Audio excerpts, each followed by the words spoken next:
Hello everyone, Brian Bowman here with you with a bit of a special video on migrating to Bitwig Studio 2. And the first half of this video will be this presentation, mostly just me talking, a lot of opinion, a lot of personal anecdotes and so forth. And the second half will be just a really quick tour, just to kind of give you an idea of how things work and operate inside of Bitwig. Whenever you're considering making a DAW change, I think kind of the best thing to do is talk to people who actually use that DAW. And unfortunately, with Bitwig Studio, there's just not that much information out there. There's really not that many users as there would be for something like Ableton or Pro Tools, and that makes a lot of sense considering the relative newness of this program. And honestly, Bitwig Studio is not for everyone. I'm not going to claim that. I'm not affiliated with this company in any way, shape, or form. So my goal is just to give you some of my personal experiences. And of course, there's a comment section for people who want to disagree. So this is not really a video trying to just pump up this program. I'm not going to tell everybody that this is the program for you, because the reality is it isn't. So I'm just going to try to give you my experiences, some of my opinions, and hopefully that helps you make an informed decision. So I'm also assuming that you kind of understand how DAWs work. This isn't a beginner's guide. I might do something like that in the future for Bitwig Studio 2. Time will tell, but I just thought a video like this might be useful to some people out there if you're trying to do a little bit of research and you're having a tough time finding it on Bitwig Studio, and some personal experiences. I've been using it from the beginning, so I can really kind of give you my perspective anyway, and hopefully then in the comment sections, people will also give you their experiences, and I think that's how we can really get the best information out there to people considering making a switch or making a change. In the beginning, there was so much optimism with Bitwig Studio version 1.0, mainly because it was kind of like the first new DAW that wanted to compete with the big boys in a while.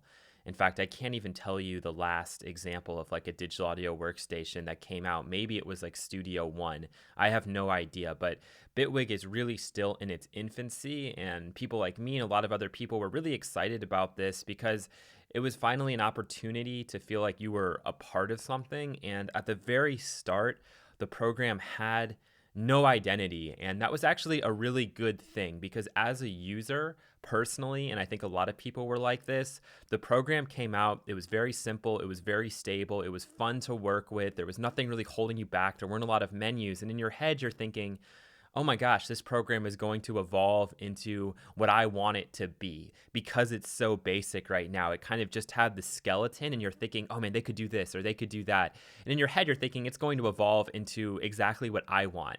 And of course, that's completely irrational, and that's not really going to be possible. And as we'll see as we go through this presentation, the program has evolved. The majority of my videos are on Bitwig Studio 1.0, and you can kind of watch those and get an idea for how some of the specific devices and things like that work. But really, with Bitwig Studio 2 and beyond, we're starting to see a direction that the program is moving in, whereas in the beginning, we really had no idea. And I remember when there was a lot of hype surrounding this program. I don't know if the company themselves were kind of leaking this information out, or people just got this idea. It seemed like originally the idea was to try and sample the best of the current DAWs on the market. So take like the MIDI editing of something like Cubase, take the audio editing capabilities of something like Pro Tools, get some good instruments like Ableton Live or something like Logic. And of course, like, this is ridiculous, and that's not going to be the case. They have a very small team, and like, those people have a very specific skill set. But at the beginning, that's what people thought was going to happen. And of course, that's not exactly what happened, and that's not what has happened moving forward. But I just kind of want to put this first slide in there to give you some perspective on, I think, how a lot of people were feeling at the beginning. At least that's how I was feeling at the very beginning. And I absolutely loved my experience with Bitwig Studio 1.0. I'll be totally upfront and honest with you guys right now. I actually still use version 1 for a lot of projects, especially ones that use a lot of tracks and use a lot of plugins, because I find it to be much more stable than version 2 at this point. Like, version 1 is really this very basic shell that you can fill with whatever you want. With version 2, there's a lot more going on visually. There's a lot more going on with features. And sometimes those features, if they're not things you need, kind of get in the way. So moving on to the present, we are now at Bitwig Studio 2.2. And at this point, at least I believe that there is some identity with the DAW. And when I say identity, it's like, think about Ableton Live. Like, a particular workflow is suited for Ableton Live, and you kind of know the users who love it and how they're using it. Same thing is true for FL Studio. Same thing is true for Cubase, right? Like, most people scoring, a lot of them anyway, are using Cubase. Because it really can handle that very well. The MIDI editing is fantastic. You look at most pro studios, they're still using Pro Tools, and there's some historical reasons for that we won't get into now, but like, you kind of get an idea of the identity of Pro Tools, or even something like Reaper. Like, you know those demographics, the people who are using it. And now with Bitwig Studio, with what's kind of come since version 1.0, and we'll get into this when we look at the actual program, it's now starting to form some identity. And I think a lot of that has to do with the modulation system. A lot of it has to do with hardware integration, specifically if you're using like a modular synthesizer, having a lot more control over that environment. Also, if you're using like a touch interface, is that going to be the future of how people make music, and even maybe how computers are headed? Right now, that's not true, but clearly Bitwig is trying to get on the ground floor of that. So people who are really into touch integration, people who are really into experimentation, modulation, that's kind of now who you associate Bitwig Studio with. Whereas in version 1.0, that wasn't so much the case. But the downside with Bitwig Studio 2 is, if you're not into those things, and if that's the direction the program is headed in, I mean, you think about like the newest update, like the update to 0.2, they added like a lot of new modulators. Like, that was pretty much it in terms of like new things. So is that the direction it's going to continue heading in? You can only assume yes, based on recent history. But the problem with Bitwig Studio 2 is that while it looks really cool, while there are more features, while you can kind of do anything with it in terms of modulation, I've at least run into a lot more stability issues with larger projects, especially when you start to use like a lot of plugins. The program really kind of slows down, and it's just not as stable as version 1 was. So depending on the type of music you make and the types of projects you're doing, it may not make a ton of sense to even work with Bitwig Studio 2, at least in my opinion. Okay, target demographics for this program, at least from my perspective.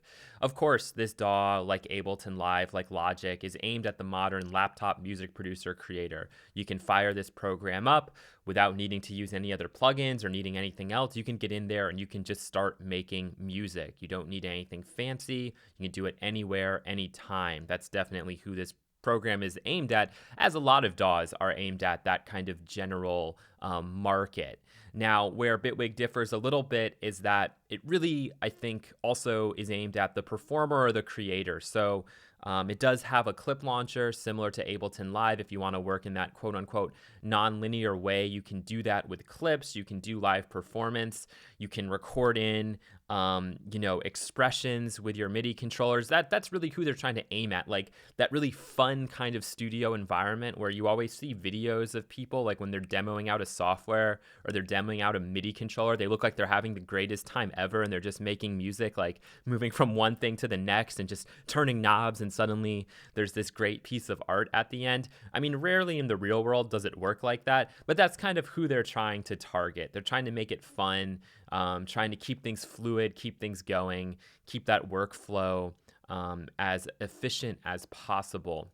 Other demographics, definitely if you have a touch interface, that's who Bitwig is aimed at. Like right now, that's definitely more of a niche market. The people I know making music, they're mostly my age or have been making music for about as long as I've been making music. We're still used to really kind of clicking around with the mouse or maybe having a MIDI keyboard and a few knobs. But the touch interface is definitely not something I'm into, but I think Bitwig sees this as the future. So they're trying to get in on the ground floor of that.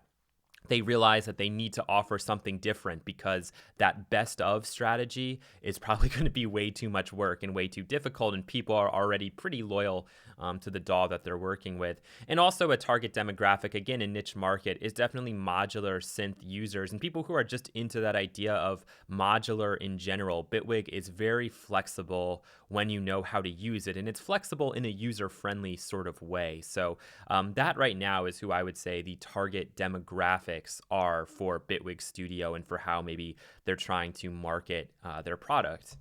So before we really get into the specifics with Bitwig Studio, I think when you're considering making a DAW change, you need to ask yourself why you're doing that in the first place. And these are kind of the 4 reasons that I could come up with. The first one is definitely workflow / needing inspiration, getting tired and bored of how you're making music in your current DAW. It's not that you can't make music in there, it's just that you're not inspired to do so. And that was the main reason why I switched to Bitwig Studio. Looking at that interface, demoing it, it was a lot of fun. It was different to what I was working with before. Similar but different. You had Ableton Live where things are a little more mechanical. The color scheme is somewhat muted, and you're going to say, oh my God, are you really talking about the color scheme right now and like the interface? How does that impact your sound? It doesn't impact your sound from an X's and O's standpoint, but from that creativity and that inspiration side of things, it makes a huge difference. You want to pick a DAW that you're not going to feel tired of opening up every single day and wanting to open up every single day. And that seems silly, but to me, that's kind of the number one thing. You want something you're comfortable with. You want something that you're going to want to open up every day. And that's actually where Bitwig probably excels. For me anyway, more than most DAWs. For other people, it could be completely different, but for me, that's certainly true. Another reason why you might make a change is because there are particular features. So thinking about the last slide, like maybe you have a modular synthesizer. Bitwig is definitely going to be continuing to work on finding ways to integrate that modular synth into their program. Other DAWs are not that concerned with that. The modulation scheme, the modulation system in Bitwig Studio, if you're making electronic music where modulation and sort of randomness and movement is important, Bitwig is very good at that, right? So that might be a reason why you'd want to switch over. At the same time, though, if you do a lot of like comping or you need like really good like MIDI control, Bitwig may not be the solution for you because it's not particularly strong. It doesn't excel at that at this point. Another reason why you're making a change might be price. You know, the new update to Ableton Live 10, like very expensive. Bitwig Studio, also not cheap, but you might be able to justify changing because of a price or because of a sale or something like that.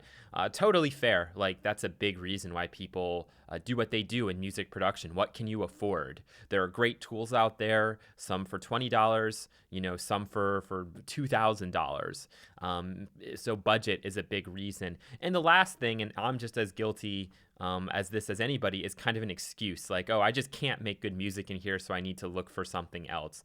That's not a knock on anybody. That's just how it is. That's how we are as human beings. And I'll be the first to admit that I do that all the time. With like anything, it's like, oh, I can't make this music because like I don't have this synthesizer, so then I just choose not to make it versus knowing I could make it work with what I have. That's just a reason why people make a change, so I thought I would throw that one in there as well. Now on to some more of the actual specifics, beginning with what music styles are going to pair nicely with Bitwig Studio. And I would say what's more important here is to focus on the ones that don't. So if you're in the camp here where something under this don't list is true for you, I would advise you to be kind of cautious about pursuing Bitwig Studio at this time. You know, in a few years, this video is going to be completely useless because I'm sure the program will look very different to how it looks now. But music styles that pair nicely, this should come as no surprise to anyone. Experimental and electronic music, any sort of EDM, any kind of like beat making, etc., remixing, and so forth. Bitwig Studio is great for that stuff. And also I would say, and this is where it looks like a little bit contradictory, anything that's using like a lot of samples, like if you are going to be making, you know, like a hip hop beat or something, you have tons and tons of samples. Bitwig is pretty good at handling those, playing those back, letting you chop them up. The workflow is very, very nice at that. And also when you're working with a lot of plug-in synthesizers, as long as you're willing to bounce at a certain point, it does a pretty good job of working with those. Music styles that may not pair so nicely with Bitwig at this time. Any kind of orchestral scoring, you can't bring up a video and sync it to Bitwig Studio. That's just impossible. And also, Bitwig does not handle like tons of instances of contact. The MIDI editing is just not that good when you need to do kind of fine tune or specific stuff. So orchestral scoring, music for film or video, I would say Bitwig is probably a no-no at this point. Anything that's going to require tons of multi-takes or like comping on the fly, Bitwig can't really handle that at this point. It can't do it efficiently enough. There's always workarounds, but at the same time, there's programs, Logic, Pro Tools, Cubase. It's going to do it better than Bitwig is going to do it, and it's going to be able to do it faster. So I would say at this point, you probably want to hold off. And the other thing that's kind of been an issue that I didn't have with version 1.0, but I do have with version 2.0, are like very large projects, like 100 tracks, loads of plugins, loads of automation. Bitwig really right now is having some issues with that. Maybe it's like interface related. I don't really know, but as of right now, I'd kind of say if you're doing pop arrangements, you're probably going to want to stick to the latest version of version 1. Or use a different digital audio workstation, because that's where I've actually run into a decent amount of problems thus far.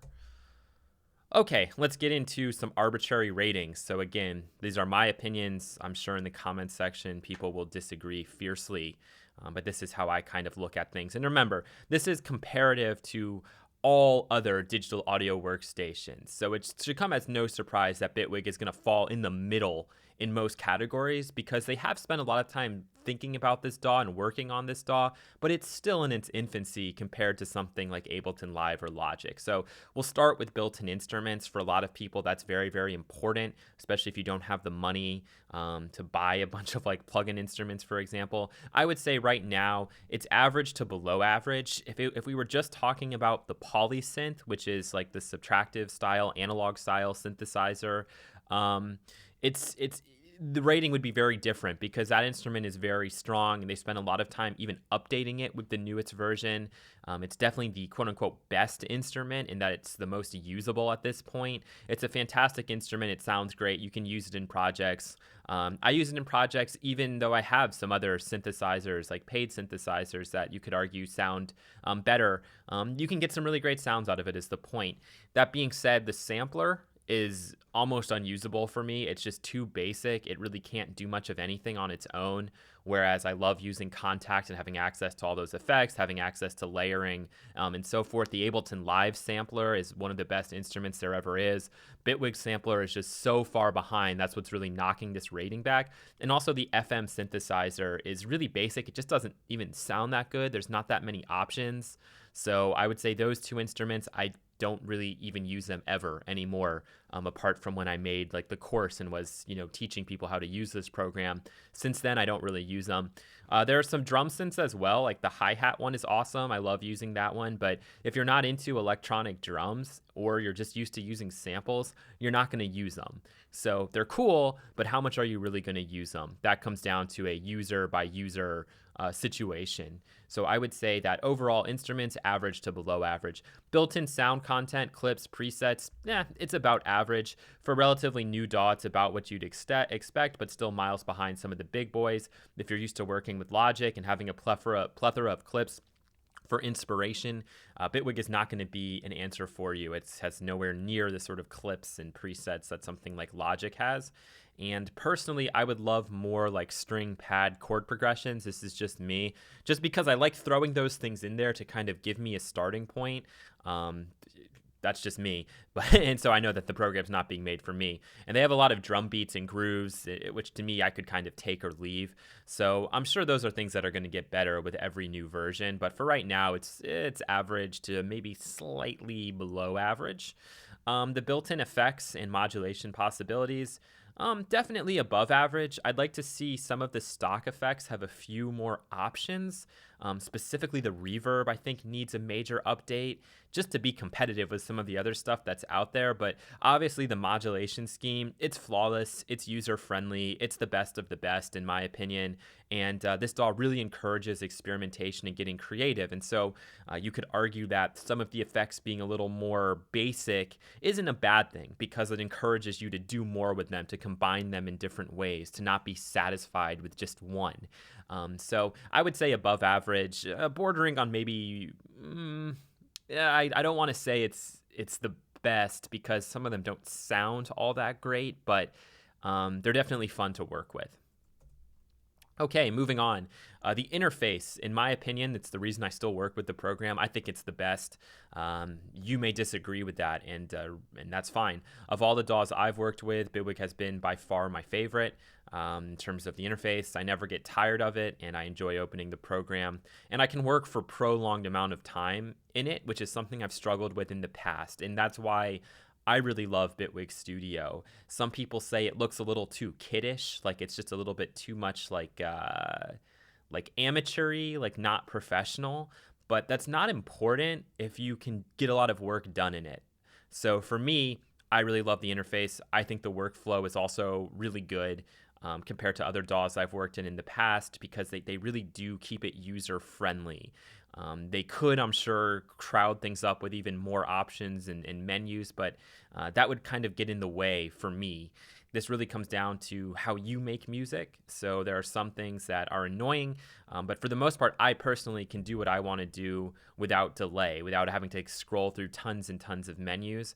And with that in mind, it's actually very flexible and configurable while remaining user-friendly, and it keeps you in the flow, or it keeps me in the flow. That being said, just even like basic audio and MIDI editing, like, instrument tracks, MIDI tracks, that stuff could improve by a lot when you look at Bitwig in comparison to some other stuff on the market.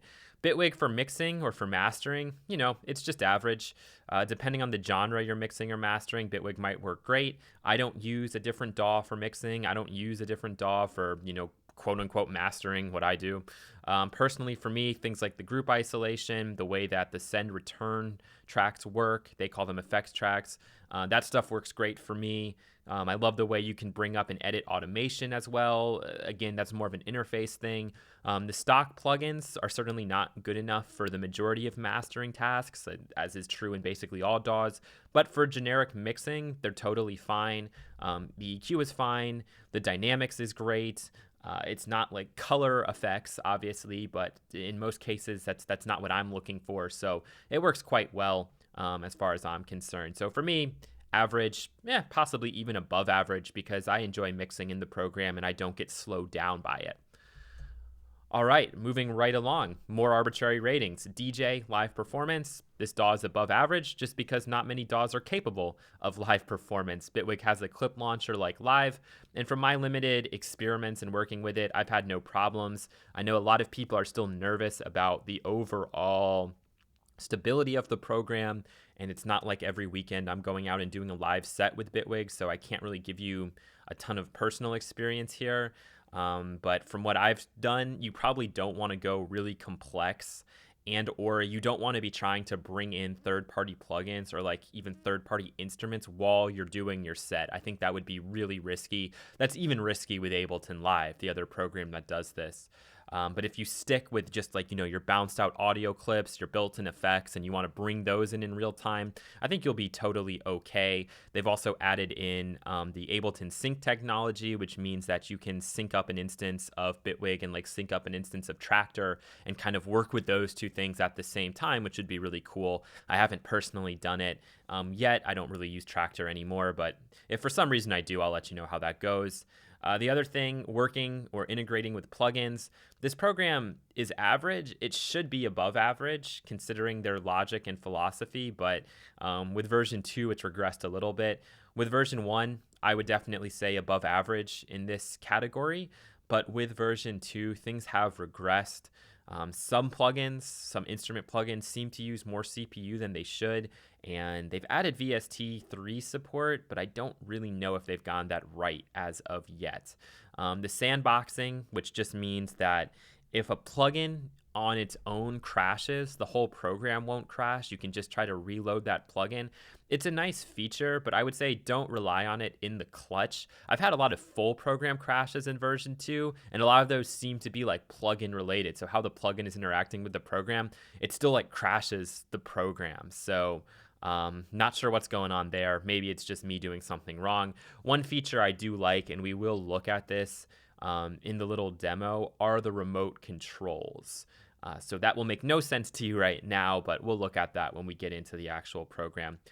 Controller integration, MIDI controller integration, if this is something you're into, definitely above average, a focus of the program. If you have a supported controller and they're really trying to support these controllers of the future, for the new electronic music maker, and you're willing to kind of learn how it syncs up with Bitwig, you're definitely in luck. It does a great job with this. There's even a script editor you can use if you want to get down and dirty. Not many people have done that, but it's there for you if you want it. Excuse me, I'm not a huge controller user, but when I use my basic ones, I'm always very happy with how easy and seamless the overall experience is. So really no complaints on my end there. Pretty much plug and play. All right, moving right along, we have even more. I think this is the last page of arbitrary ratings. Recording and hardware integration, I would say average at this point. They've tried to add some things for hardware, like they have like a CC device to try to do some things remotely. Hit or miss with me personally on that one, but if you have a modular synth, this is going to be the best DAW for you, and I can only imagine it getting better. Right now, it's still early days, but for the rest of us, it's about what you'd expect. It's about what you get in most digital audio workstations. I have no complaints, but nothing really like wows me either, so it is what it is. But for those of you with the modular setup, by all means, I feel like Bitwig is the way to go. Audio and MIDI editing, right now, that's kind of what's below average. You'll hear this as a major complaint from most people. It doesn't bother me as much because I try to use it to my advantage, or I do things, I have my own way of doing things when it comes to like stretching and warping audio, but in general, they don't sound very good, or it doesn't sound as natural. You can't push it as far as you can with Ableton Live without hearing artifacts or being like, ugh, like what? That doesn't sound right. It sounds artificial. But there's also no traditional way to comp or record multi-takes. That's both true for audio and MIDI. You can do some workarounds, but it's just not very efficient. It kind of slows you down. You have to think about it, which I think for a program like this, you shouldn't have to do that. Very few MIDI features. There are some like esoteric ones, and I don't know if I'll show you those or not, but in general, I don't think many people are using those. So I'd say, they need to go back to basics on that. And there's just a lot of room for improvement, and maybe with version 3, that will be the primary focus. I have no idea at this point, but that's where the program is lacking the most, that and like needing to update some of their instruments, at least for me. That's what I'd like to see the most, but I know that I'm just one user in a very large pool. And the last thing we'll talk about just briefly is the pricing model, because if you search Bitwig Studio, it won't take you too long to find people really upset about sort of how they changed things. And I'm in the camp of, being a little bit upset considering how the releases have come out. Bitwig is really great at kind of like promising things at the beginning and then not really delivering. And it's nothing like I don't hold it against them. I feel like, they're all probably good people and they have the best of intention to do what they say. But when you're attempting to support 3 operating systems, which I think they have to do to be competitive, they had to throw Linux in there. Adding new updates is going to be hard, and it's going to take a lot of time because you have 3 completely different operating systems that you need to bug test, and people like me are a little more frustrated with the program, so I'm not going to go in and beta test for them at this point. Like, why? Because I'm not happy with how the pace of things are going. So it's kind of a little damned if you do, damned if you don't situation. But this whole pay for a year of updates things has left many, myself included, a little bit confused and also a little bit skeptical. So the way it works is when you purchase Bitwig Studio, you get whatever that newest version is, and I assume everything that's come before, plus you get a year of updates. So you get a year of support, a year of updates. Once that year finishes, you keep that latest version and everything that's come before, but you don't get any new versions until you pay for another year. And apparently you could pay for that next year at any point you want to. That's where I feel like I don't know if that's necessarily true, because in theory, this is actually like almost a too good to be true thing if you really love the workflow and interface and you're mostly working with like third-party samples and plugins, because there's little incentive for you to update yearly at the pace they've been putting out updates. So the new version came out like in February. There've been some updates, but they tried to claim like, oh, with this version, like we can just like shotgun updates to you. That hasn't been the case at all. I'm not surprised. I really wasn't expecting them. How are they suddenly going to be able to put out more updates than they were in the past? But personally, at this point, I see no reason to pay for another year until the features I want are added and people say that like the stability has improved. And for all I know, that might be in 4 or 5 years. Like, I'm still happy working with version 1. I can still, for the most part, make the music I want to make with version 1. And that's kind of what I'm doing despite having version 2 right now. So here's the thing. Like, they changed the pricing model after like a year or a year and a half or maybe longer since the program was released. What's to stop them from changing the pricing model again? You just kind of have to take their word for it, because right now I could wait 5 to 6 years, and if the company's still in business, I could just pay $170 and suddenly update to like their newest version, and then get a whole year of updates on top of that at that point.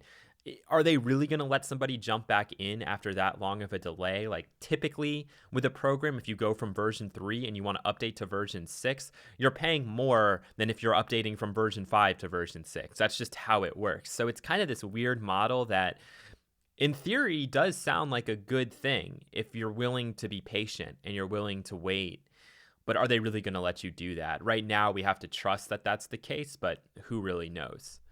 And now on to just understanding Bitwig. This is what we're going to be spending the bulk of the time in when we get to the actual digital audio workstation here. The first core concept that you really need to understand are containers. And that's a generic idea with a DAW in general. It's just a shell that you are putting things in, whether it's stock plugins, whether it's stock presets, whether it's stock audio clips, whatever. The DAW is just housing those. It's facilitating, it's holding everything, it's holding your track, right? So you start with an empty house, you have your rooms, you start to add furniture, you bring food in, you have a pantry, blah, blah, blah, blah. That's the best kind of analogy for how the digital audio workstation works. But in Bitwig, it goes on a much deeper level because of how everything interacts, and it's a little bit unique. So audio tracks, MIDI tracks, plugins, they're all held in containers that you can then group, you can modulate, you can do a lot with them. And once you understand like what's containing your device, what's containing your audio clip, your pure audio file, once you understand that, you'll have no problems working with Bitwig Studio. That's the most core concept with this program. And so it really boils down to like the signal flow of Bitwig Studio. It is somewhat unique, but for me, that's what makes this program so much fun to work with. It's just easy. It's fluid. You can go from thing to thing without having to worry too much. And it encourages you to try things that you wouldn't try in different DAWs because it's not limiting you in any way, shape, or form. And that's what's really great about it. And once you understand how things are being contained in this program, you can really unlock the program's full potential, in my opinion. So that's really the core concept. If I was teaching somebody Bitwig Studio, the final test would just be like, do you understand containers? Explain to me what it means to contain or do something really complex and have the person break down for me the signal flow of what's going on in terms of how Bitwig is handling it. If you understand that, you understand the program, because you can go and modulate things on very different levels. This is all, I'm going too far with it right now, but when we get into the actual DAW, I'll show you some examples and it should hopefully make sense. And the second core concept is just understanding that this program right now, it's designed for creators, it's designed for innovators, it's designed for people who want to try to do things outside the box. So I think this program is certainly aimed at people who want to create music and just experiment with sound. That's what this program excels at. I love the interface. I love the workflow. But I do find that for the most part, if I'm doing something more traditional, like I'm still going to be working with plugins and third-party samples more than I would probably like. It would be good if Bitwig could update those things so that I don't always have to pull to those other outside resources. And for somebody who doesn't have tons of money to spend on their music production and all they can maybe buy is Bitwig Studio at the beginning, you need to give them more opportunities is, I guess, the point I'm trying to make. If you're a mix engineer, you might love Bitwig Studio and want to use it for your mixing, but at the same time, like where they're headed, what the identity is of this program, they may not have you in mind first. So does the price really justify it? That's always the question. So in my opinion, the price is a little high if you're going to update every year, but if you're willing to wait, say 18 months, I think the price would be similar to like Live Suite over time, which is a very expensive DAW. It's just a question of whether or not you think the new features are kind of worth the cost. So the thing I've recommended and I've actually got more, this has been the question I've gotten privately more than I think any other question is, should I update right now? And I always tell people, look at the new features, tell me if you think those new features are worth the price. And are you going to use those new features? And some people say, yeah, absolutely. Then I go, yeah, for sure, update. It's totally worth it. But for those who say, no, really, this is the style of music I make. This is how I make my music. Then I'm like, well, why don't you hold off until that feature actually comes out? Because here's the thing with Bitwig, and here's the thing with every company. Like, they can promise you the world, but until they deliver it, like, they still take your money either way. And they don't have to deliver on what they're promising. And you're not going to get a refund. That's just the way it works.